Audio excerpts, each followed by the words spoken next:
खानदान में पैदा होना ये तुम्हारी चॉइस नहीं थी, मगर गरीबी में मरना ये तुम्हारी चॉइस है ना। तो जरा इसको ध्यान से सुनो कि मैं क्या कहने जा रहा हूं। जो कुछ भी हमारे साथ होता है वो सिर्फ 3 चीजों की वजह से होता है। वो एक चीज के हमारे साथ होने वाले फैक्टर्स 3, नंबर 1 कि हमारी स्टेट क्या है, हम किस फिजियोलॉजिकल कंडीशन में जी रहे हैं। नंबर 2 जो कुछ हमारे साथ होता है वो उससे हम कैसा रिएक्ट करते हैं या रिस्पॉन्स करते हैं। और तीसरी ये चीज कि हम उस चीज को जो कुछ होता है वो उसको कैसा रिप्रेजेंट करते हैं। अस्सलाम वालेकुम वरहमतुल्लाहि वबरकातुहू।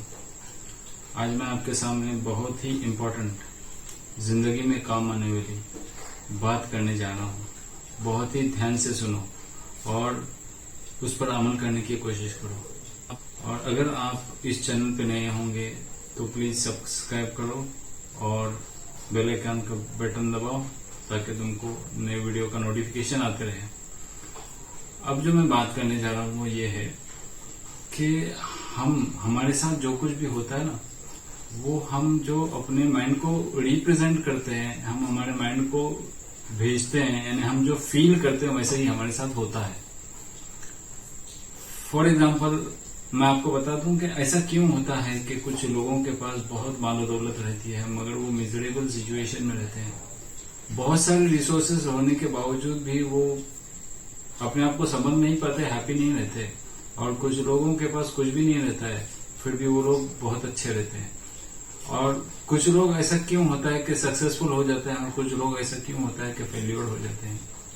कुछ लोग ऐसा क्यों होता है कि जिनके रिलेशनशिप बहुत खराब होते हैं और कुछ लोगों के रिलेशनशिप बहुत अच्छे होते हैं, हालांकि उनके पास देने के लिए भी कुछ नहीं होता मगर उनके रिलेशनशिप बहुत अच्छे होते हैं।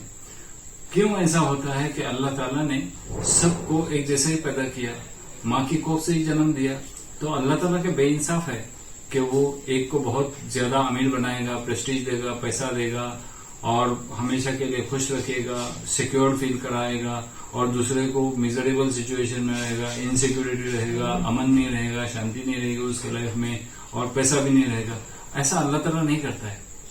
अल्लाह ताला ने सबको जो पैदा किया है ना, निहत्ते पैदा किया है, यानी कोई चीज हाथ में नहीं थी, मगर वो लोग जो अपने रिसोर्सेस का, अपने माइंड का जो अल्लाह ताला ने दिया है ना, उसका सही इस्तेमाल कर लेते हैं तो फिर वो आगे चले जाते हैं। सी, being born in a poorer family was not your choice, but to die in a poor family is definitely your choice.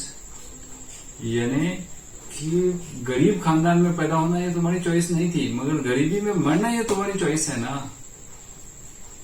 तो जरा इसको ध्यान से सुनो कि मैं क्या कहने जा रहा हूं। जो कुछ भी हमारे साथ होता है वो सिर्फ 3 चीजों की वजह से होता है।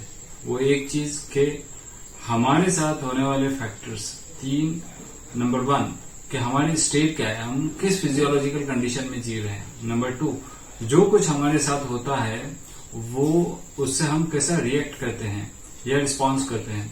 और तीसरी ये चीज कि हम उस चीज को जो कुछ होता है वो उसको कैसा रिप्रेजेंट। चलो एक एक करके समझ लेते हैं इसको कि हम जिस हालत में रहते हैं हम अपने एटमॉस्फेयर को, हम अपने सिचुएशन को उस तरीके से ही समझने की कोशिश कर लेते हैं।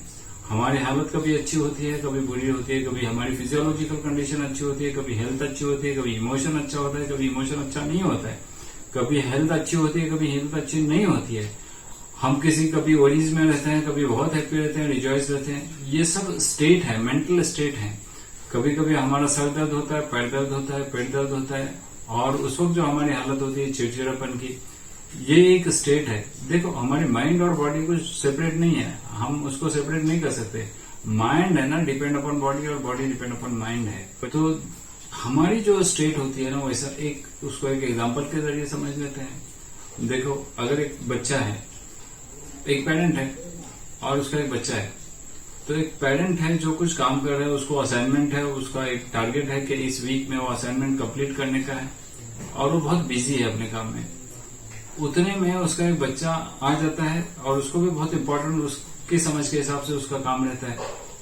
और दूसरा एक सिचुएशन ले लो कि वही पेरेंट जब हॉलिडे बना रहते हैं, संडे का दिन रहता है, कुछ काम नहीं रहता है, बाहर बैठे हैं लॉन में और कॉफी पी रहे हैं, और कॉफी पीते पीते बच्चा आ जाता है, बहुत ही वो हैप्पी है, बच्चा आ जाता है, प्रॉब्लम पूछता है।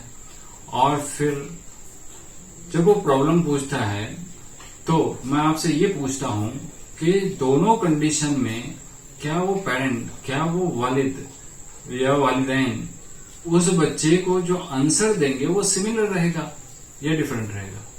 वो डिफरेंट रहेगा हमेशा। क्यों? क्योंकि उस वक्त वो बिजी थे, उस वक्त वो इरिटेबल हो गए थे, इसलिए वो सीधे से जवाब नहीं दे पा सके। और इस वक्त वो बहुत खुश हैं, तो इसको उसका पूछना बहुत अच्छा लगेगा। और उस वक्त जब वो असाइनमेंट कंप्लीट करने लगे हुए थे तब उसका पूछना बहुत बुरा लगता था। तो ये दोनों भी डिफरेंट कंडीशन है। अच्छा देखो, बाप एक, बच्चा भी वही, और मगर पूछ रहा है डिफरेंट कंडीशन में, आंसर डिफरेंट कंडीशन में मिल रहे हैं।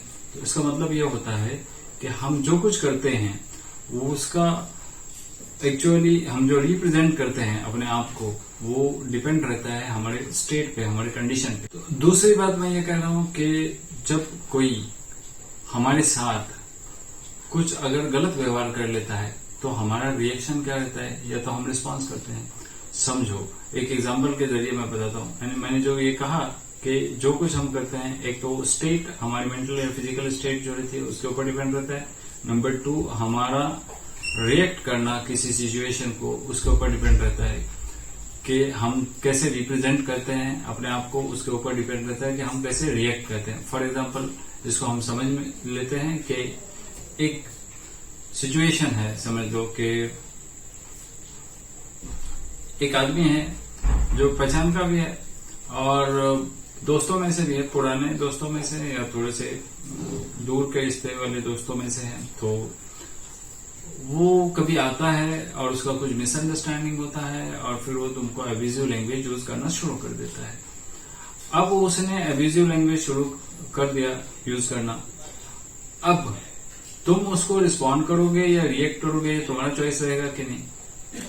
अब हो सकता है आपके पास 5 चॉइसेस बचते हैं। एक ये कि आप वहां पे उसको रिटेलिएट करें, जैसा वो बोल रहा वैसे ही आप उसको बोलें, एब्यूजिव लैंग्वेज, गालियां दे दें।